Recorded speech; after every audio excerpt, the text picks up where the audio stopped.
I was standing in a federal courtroom in Washington, D.C., when my uncle, Victor Hale, pointed at me and declared, "That woman stole $60 million from a dying man." The entire room fell silent. Pens stopped moving. Reporters froze. Even the judge leaned back as though the case had suddenly become far more dangerous. I stood there in my dark blue Marine uniform, trying to keep my hands from shaking. Victor looked flawless in his tailored charcoal suit, his polished smile ready for the evening news.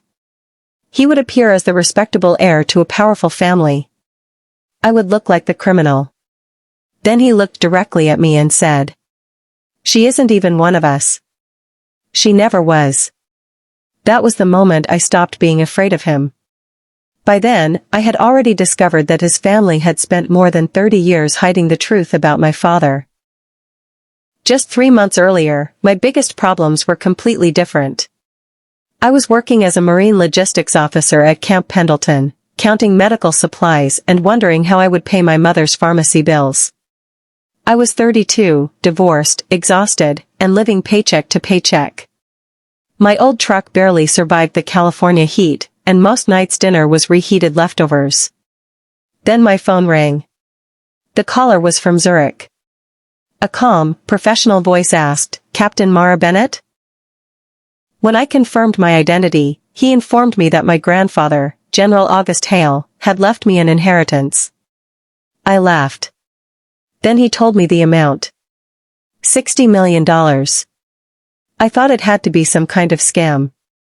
Instead, the caller asked me to say my father's name. "Captain Elias Bennett," I answered. There was a long pause before he said quietly, "Come to Switzerland. Ask no questions." That night, I drove to my mother's assisted living apartment outside San Diego. The moment I mentioned General August Hale, she stopped knitting. Fear crossed her face before she could hide it. "The Hales have nothing to do with us," she said. I told her someone in Zurich claimed I was the general's granddaughter. "You are not going there," she snapped. "Why?" "Because they ruin people." I kept asking questions until she finally whispered something I never expected to hear. "That family is why your father disappeared." 2 days later, my half-brother Owen showed up wearing a designer shirt that probably cost more than my monthly rent. He made fun of my small duplex before admitting he had investigated the law firm. "It's real," he said. After he left, I searched through an old cedar box my mother had hidden for years. Inside were military medals, old newspaper clippings, faded photographs, and one torn picture of my mother standing beside a Marine officer. Someone had carefully ripped his face out of the photograph. I realized then that my father hadn't simply vanished. Someone had erased him. I took emergency leave and flew to Zurich. The bank was surprisingly ordinary, a quiet stone building overlooking the lake. Inside, the receptionist smiled politely until I introduced myself. My father was Captain Elias Bennett. Her expression changed immediately. Within minutes, I was escorted to a private office where attorney Walter Kessler was waiting. He placed a letter on the table along with military files, financial records, newspaper articles, and investigative reports. My father had never abandoned us. He had been investigating corruption involving military defense contracts connected to powerful businessmen and influential members of the Hale family. Walter handed me another envelope. It had never been opened.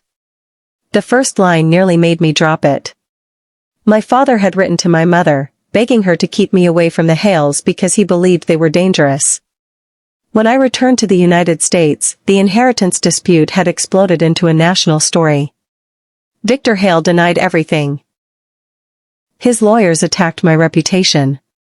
A retired Marine colonel who had served with my father testified that Elias Bennett had been an honest officer preparing to expose corruption shortly before he vanished.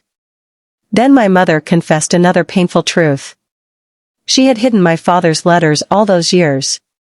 She believed keeping silent would protect me. Instead, it stole my chance to know him. In court, Victor called me a liar and a fraud. I answered with the truth. I explained that my father had documented missing military equipment, suspicious contracts, and the people who profited from them. When the judge asked for evidence, Walter presented the letters, journals, financial records, and military documents. Piece by piece, the lies collapsed. Victor was never convicted of murder.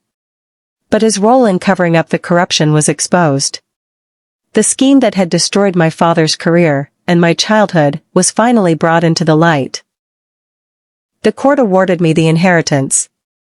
Outside the courthouse, rain poured down as reporters surrounded me. They shouted one question after another. Is this revenge? I surprised myself with my answer. My father believed service mattered more than money. I'm simply trying to honor that. Later, I discovered an old photograph of my father holding me as a baby. Standing beside him was my grandfather. Both of them had known me. Both of them had failed me in different ways. That night, I sat alone in my father's library. In one hand, I held the inheritance papers. In the other, the letters I had never been allowed to read. I made a decision. I used the fortune to create scholarships for military children. I established legal funds for whistleblowers. I built a trust to help families whose lives had been destroyed by official lies and corruption. I even asked Owen to help launch the first scholarship program before winter arrived. People expected me to seek revenge. They expected me to destroy the Hale name. Instead, I chose something else. It wasn't revenge.